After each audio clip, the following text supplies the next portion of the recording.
Bonjour à toutes et tous, correction de l'exercice PTA 1.09. On vous parle d'un système qui subit une transformation monobar, l'amenant de P0 à 2P0. Et on vous demande quelle est la pression extérieure.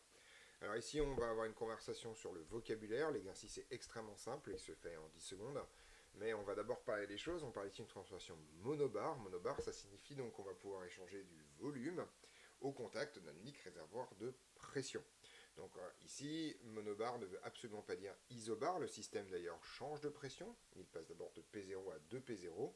Donc en fait, grosso modo, là, c'est comme si vous aviez un gaz et puis vous le compressez en mettant, je sais pas, une pierre dessus, en appuyant dessus, etc., etc. Ce que ça vous raconte, c'est que la force exercée de l'extérieur va être constante, ça c'est le côté monobar du problème, et que le système va s'adapter à cette pression extérieure. Donc la façon de faire ça, si on veut avoir un dessin, hein, c'est probablement d'utiliser un piston, par exemple, c'est un système modèle. Et donc en fait, vous avez votre système ici qui est à l'intérieur, qui va subir une compression, d'accord.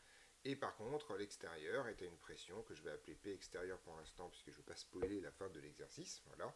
Et en fait, cette pression extérieure va s'exercer sur le système, et le fait que ce soit monobar, c'est que votre pression extérieure est une constante, donc on va appuyer sur le système de façon constante, et le système va réagir à ça. Donc l'idée est la chose suivante, on vous demande quelle est nécessairement la pression extérieure, et bien en fait ça c'est une question de cours. Il s'avère qu'un piston est à l'équilibre lorsque en fait la pression finale est égale à la pression extérieure. Autrement dit, la pression extérieure doit être égale à la pression finale, et la pression finale c'est tout simplement 2P0. Et donc ça vous raconte que la pression extérieure vaut 2P0, le 0 est mal placé, excusez-moi, il est là.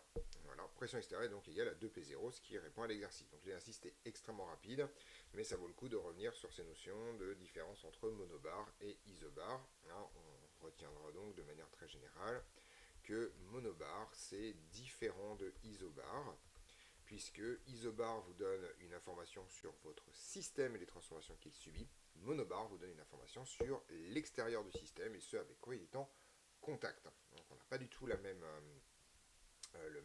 contenu, et donc il faut bien lire ce qu'on vous raconte, en particulier ne pas confondre les deux concepts. Ceci termine cet exercice qui par ailleurs était extrêmement simple. On se retrouve dans d'autres vidéos pour d'autres corrections.